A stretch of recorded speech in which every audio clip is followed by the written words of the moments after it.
Welcome to Sinister Heroes. I'm your host, Danny Iniquitous. Thank you for tuning in. Today's episode, we are talking about the Oathbreaker Paladin. This is a very cool subclass that comes out of the Dungeon Master's Guide, so you're not really supposed to have this one, which makes it even better. If you like what we do here, please like, share, and subscribe. Very excited to get back into doing subclasses that I particularly love, as opposed to some of the recent things we've been doing, which has kind of been tackling a lot of subclasses that people haven't liked as much and trying to make them more viable, because it's a soft spot for me. You know, I like the classes that don't really get a lot of burn and give them an opportunity to shine. It's very rewarding. So that being said, gonna jump into the Oathbreaker Paladin. The Oathbreaker Paladin comes to us from the Dungeon Master's Guide. It's a very cool concept. It's based around the theory of actually breaking your oath as a paladin while still remaining a paladin, but becoming something strange and unusual, oftentimes darker, like becoming a death knight. Like Arthas from World of Warcraft, it's a great way to follow that line.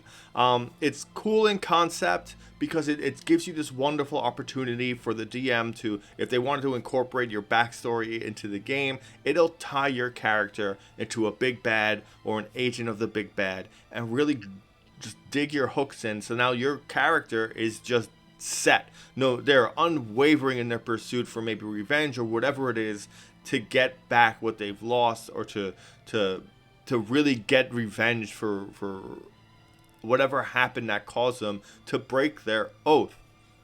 Paladins, again, are built around these oath concepts. And I've said this before, when you're making a paladin, I'm a big fan of incorporating that oath into your character's creation from the get-go. Like if you're starting level 1 and you're going to be an Ancient's Guardian or a Paladin of Vengeance, incorporate those themes into your character from the very, very beginning and have that really influence how they make their decisions. It really grows and really works well with making your character well-rounded. If you incorporate those things and then you become an Oathbreaker, it's a very cool moment. If you're in a homebrew campaign or you're doing something where the DM incorporates backstories as part of the story, it works so well. It gives your character this wonderful arc, and you become this this evil, like bound to darkness kind of a character, and it works really well thematically, and it works with the abilities. The potential is really great there, and you don't have to stay so lawful as a paladin anymore, because even if you were lawful neutral, or you were a conquest paladin and you were lawful evil, now you can just be neutral or evil or chaotic or whatever it is, because you're no longer bound to an oath. And that's a big part of this. That's why it means so much when you do break your oath. So once your oath has been broken, you lose your domain spells and you gain the domain spells of an Oathbreaker Paladin. Now, what's important to understand is, yeah, you get a lot of cool spells. Understand that you are still a paladin, so you do still have access to smite. I'm a big fan of actually using spells as a paladin, which is not usually as common, considering most of the time people are just waiting for that perfect moment to smite, or going Nova and using all of their spell slots on smite. It works. It's not, you know, it's there for a reason, and it's been highly loved and appreciated for such a long time, and it feels good to crit and then dump a high level smite into it. It's just, it feels great. There's nothing you can take away from that.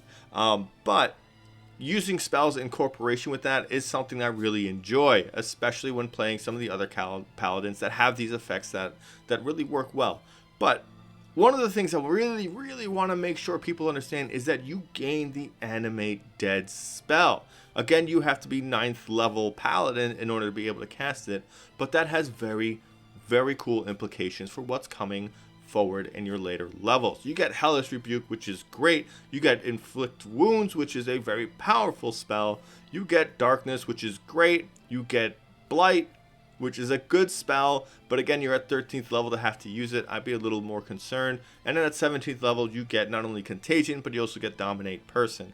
So there's a lot of things in there that really give you this kind of like warlock, necromancer kind of a feel to it. And that's important when you start to justify some of the themes that come with a Oathbreaker Paladin. So when you become an Oathbreaker Paladin, you have two types of channel divinity available to you. You get Control Undead. As an action, you target one undead creature you can see within 30 feet of you. The target must make a wisdom saving throw. On a failed save, the target obeys your commands for the next 24 hours or until you use the channel divinity option again. An undead whose challenge rating is equal or greater than your paladin level is immune to this effect. And the second one is Dreadful Aspect. This is going to sound really familiar if you saw the Conquest Paladin video. As an action, you channel the darkest emotions and focus them into a burst of magical menace. Each creature of your choice within 30 feet of you must make a wisdom saving throw if it can see you. On a failed save, the target is frightened of you for a minute. If a creature frightened by this effect ends its turn more than 30 feet away from you, it can attempt another wisdom saving throw to end the effect on it. With Dreadful Aspect, understand they cannot end the fear condition until they pass 30 feet from you. That is also an attempt to end the saving throw. They might fail just because that's the way the dice go, but a perpetual fear condition that people cannot escape from or make a saving throw on has a lot of implications. They cannot go towards you. They make all their attack rolls with disadvantage. It is a big boon when you get to push this out. And with Control Undead, the challenge rating has to be equal to or greater your paladin level in order for them to be immune. The higher you get, that's a big pool of undead that you can choose from to make this happen. Starting to notice a little bit about the undead coming around, so obviously I'm very invested. It's a great tool to change the action economy in combat. Having an undead under your command for 24 hours, depending on what level you're at and what undead you have access to, can be incredible. This is important because you now have a thrall. You have someone that can do certain things. And the higher level you get, the more powerful entity you can use. And they all have different abilities, different capabilities. It is important to understand that if you're doing a campaign with a lot of undead, this gives you a lot of options to play with. So take that into consideration. Talk to your DM and making sure that whether or not these things are going to be available to you. If they are, if they're too powerful, you have a way to balance things out, because you don't want to make it too hard for the DM, because it's never going to be fun to balance a game because one player is just overly powerful. You want to make it so that way everyone's kind of close to power level, so that way it's easier for the DM to run, so that way challenging fights can be fair, so you're not just getting pummeled as one character the entire time because you have to be. Otherwise, you're always going to win. So you don't want that to happen. So make sure to talk to your DM. This becomes a stronger ability the longer the campaign goes. If you hit level 20, think about it.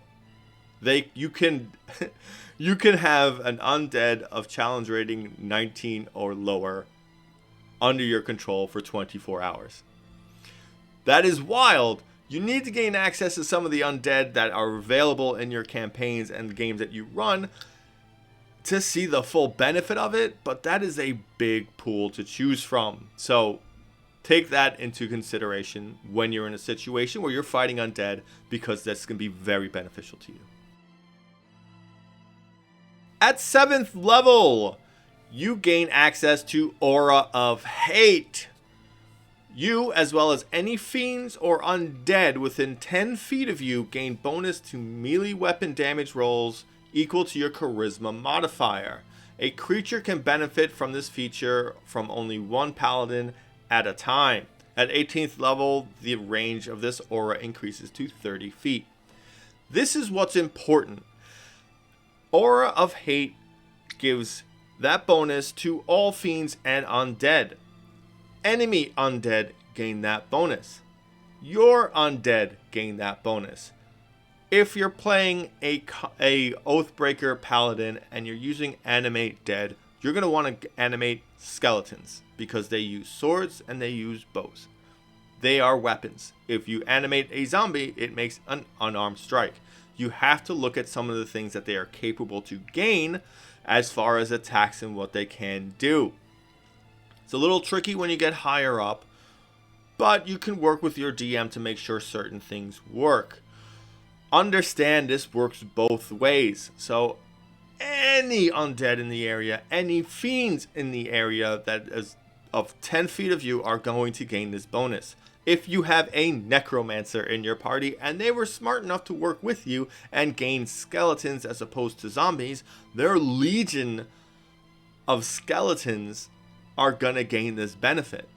So that's going to way increase their damage per round exponentially because they just have to be within 10 feet. So they can use their mobility to get into that area, fire, and then back out. And then others can get into that area, fire, and back out. It works. It's incredibly powerful. It's really a lot for your DM to handle. So be a little, understanding. Again, depending on the campaign, this can be a double-edged sword. It can be a lot for you to take additional damage. It can be a lot for you to be able to dish it out, but it's a big issue, especially if you're standing next to someone who doesn't have a lot of HP. If you're backed into a corner and you have a caster, this is really going to be detrimental to them. This might take them out faster. This might make their spell saves for concentration go down faster. So be aware of positioning with this and the benefits that you can gain. This is why you have Animate Dead. You'll be able to animate a couple of skeletons and use them to gain increased damage per round. And it works and it's substantial. It stays for an extended period of time. I know you'll be thinking, well, I can use smites or I can animate dead. You're getting a smite or animate dead. It's a tough choice when you consider the longevity that you can get when you have Aura of Hate and the damage that can come out from it and how your game works out. Again, it's not going to be super easy for the skeletons to hit higher level things, but it's an extra body on the field that the enemy now has to consider when making attacks, and it can increase your damage, and it helps out when your damage and your charisma modifier boosts up their damage. So when they do hit, it hits for a good amount no matter what level you're at, because a +5 on top of their hit is always going to be helpful. Again, work with your party. See what's around you when you're building something. If you see someone's building a necromancer, or you see maybe you have other classes that might use this, like Spores Druid or someone else, or Death Domain Cleric who's going to use spells like this, that works. It helps. You're now building upon each other and you're working cohesively as a team, and that is detrimental to your DM because you're just going to be way too powerful way too early. At 15th level, you gain access to one of the strongest defensive buffs. You gain supernatural resistance. At 15th level, you gain resistance to bludgeoning, piercing, slashing damage from non-magical weapons. That is huge. If you've ever played a barbarian or see one in combat, you see the difference when they're raging and when they're not. Slashing is one of the most common damage types you will receive as a player character in the game. Enemies don't really have magical weapons. It's not really common for them to be coming out with like a sword or something that is magical except for a big bad. Understand, surviving all the way up to a big bad is a big part of why big bads are challenging. You have to burn some resources in order to get there in the best condition possible to be able to take down the big bad. This helps you save on those resources. This keeps you going longer depending on how you built your character and what things you're doing at 15th level. You might have a couple of undead with you constantly. You might have a few things that it's more important for you just to survive longer than it is for you to dish out other damage. And this is very important for making you do so. It makes you scary because you are so much harder to defeat now. You are so much harder to slow down, and the amount of energy it's going to take for someone to take you down at 15th level as a paladin with a high HP, with a high AC, and resistance to bludgeoning, piercing, and slashing, it's a lot. You are a beefy character. You're basically have permanent rage on without the offensive bonus, but it's still huge. So don't look at it and think, oh, it doesn't increase my damage, it doesn't do this. Your survivability goes through the roof. at 15th level. And again, it's a high level to be at, but hitting that marker is going to make you very confident to do a lot of crazy stuff because you'll be sure that you can survive almost anything. At 20th level, you gain access to the Dreadlord ability, which states as follows. At 20th level, you can, as an action, surround yourself with an aura of gloom that lasts for 1 minute. The aura reduces any bright light in a 30-foot radius around you to dim light. Whenever an enemy that is frightened of you starts its turn in the aura, it takes 4d10 psychic damage. Additionally, you and any creatures of your choosing in the aura are draped in deeper shadow. Creatures that rely on sight have disadvantage on attack rolls against creatures draped in this shadow. While the aura lasts, you can use a bonus action on your turn to cause the shadows in the aura to attack one creature. Make a melee spell attack against the target. If the attack hits, the target takes necrotic damage equal to 3d10 plus your charisma modifier. After activating the aura, you cannot do so again until you finish a long rest. That is a lot to understand. That is possibly the biggest 20th level ability that you get from a paladin. You gain so much. Understand, if you use your channel divinity for dreadful aspect and it worked on a group of people, they cannot attempt to make that saving throw until after they exit 30 feet of you. With Dreadlord on, that means they'll be taking 4d10 psychic damage at the start of their turns.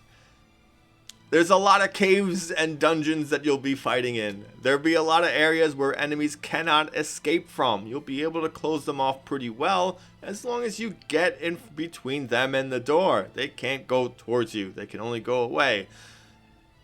That alone is a very powerful ability. The ability to make it harder for enemies to hit any creatures you want is huge. So anyone that's not currently suffering from the fear condition because of dreadful aspect or whatever other spells you might have gone and put in, all have disadvantage on attacking your friends, your party, whatever skeletons you have around, or other undead you might have decided to take control of at this point.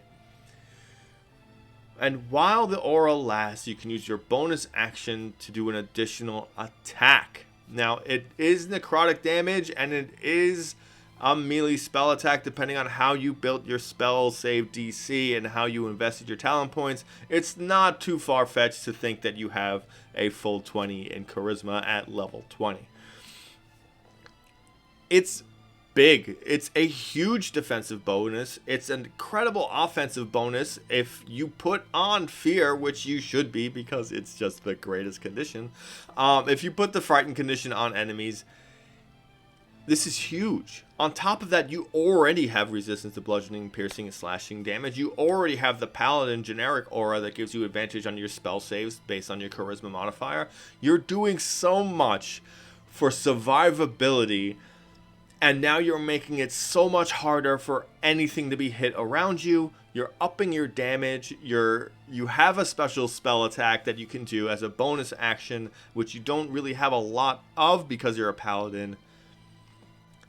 I mean, what else could you really want? I mean, as a 20th level character, being strong enough as it is, you're just, for a minute, you're on top of the world. And there's very few things that can really punish you in this scenario. And you gain so much from it defensively, offensively, and as a party buff for everyone. It's one of the best paladin abilities at 20th level. And that says a lot considering they all have like avenging characters that have these all big bonuses that make them do incredible things. But Dreadlord it really solidifies the impending fear and doom that occurs when you face down an Oathbreaker. Our final thoughts. The Oathbreaker Paladin takes all the cool things about being a paladin and turns them dark and evil. Right off the bat, that's enough for me to be in love with it completely. It's this wonderful complement to being the antithesis of a paladin. You are just everything a regular paladin is not. There's no sanctity for life because you're using their corpses for your own benefit. It's like you encourage to be surrounded by undead and be a necromancer, be like a death knight, and really incorporate those darker aspects into what your character is. You're insanely survivable. Is like, it's just insane what you need to do to take down a paladin normally. And then on top of that, to take down an Oathbreaker, you're everything. You're high damage, you're crowd control, you're like map control, because you can just have yourself surrounded by skeletons and block off sections of the map. You can do almost everything with this class, and you don't ever sacrifice your offensive capabilities to do it. You're never not attacking, you're never not doing damage. Like, it's such a well-crafted class, the Paladin, as its own, but to add on all of these incredibly powerful aspects to an Oathbreaker, I understand why it was put in a Dungeon Master's Guide as opposed to being put in a player's handbook, because this is powerful, this makes it perfect bad guy, but I like the bad guy. I want to be the bad guy. This perfectly works, and it gives you this real reason to lose something in an RP moment to force this. It creates story in game just by selecting this as a class, as a subclass, and it gives your DM a lot of availability to work with you and create a story. If you're into RP, this is a character class that just opens a doorway. And who's to say you can't turn back later at the end of the story, or maybe you're just an Oathbreaker up until you kill the big bad, and then you become whatever, a redemption paladin, and try to redeem what you've done and make amends for all the horrible things out there. So it's a lot of availability to do so. It's a lot of cool things that can go on. I can't say enough about how great this class is. So that being said, I want to thank you all for staying with us this long and watching this video, and most importantly, keep liking, sharing, subscribing, and thank you for giving a Spooky Kid a chance.